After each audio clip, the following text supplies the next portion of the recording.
James Earl Jones. He is retiring from his role as the voice of Darth Vader, but he did actually sign off the rights to his voice because they have an emulator where if you have so much audio of you speaking over time, they can basically emulate your voice through a computer.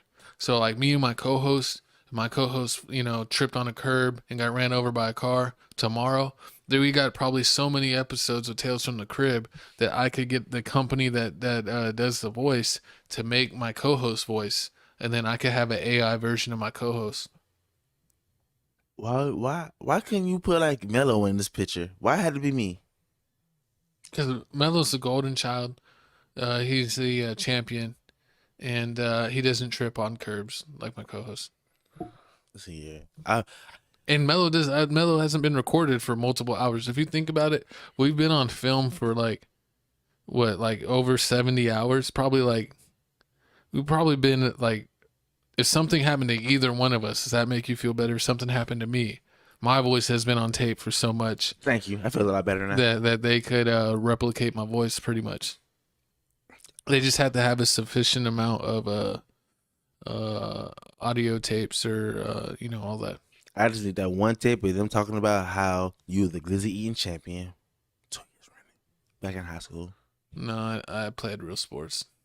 I Nah, didn't do but food eating competition. I mean, this is pretty cool. Like, I mean, James Earl Jones is He's a like in his legend. 90s. He really? Yeah, I didn't know he was that old. So, shout out to you for living that long. And you still seem pretty healthy. He was still working. His last work was on the Kenobi show. He did the voice for Darth Vader on the Kenobi show.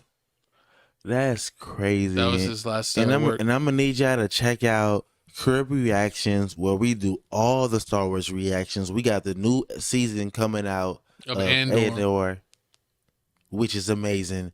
He's like, I don't understand. I don't know if he's a thief and like he's just taking stuff. Like, I don't understand what's going on, but I'm liking it. He Well, caught the body. It's the First episode. backstory. It's the backstory of Cassian Andor from Rogue One, and we're basically seeing how he went from a delinquent to being a full-fledged member of the rebellion.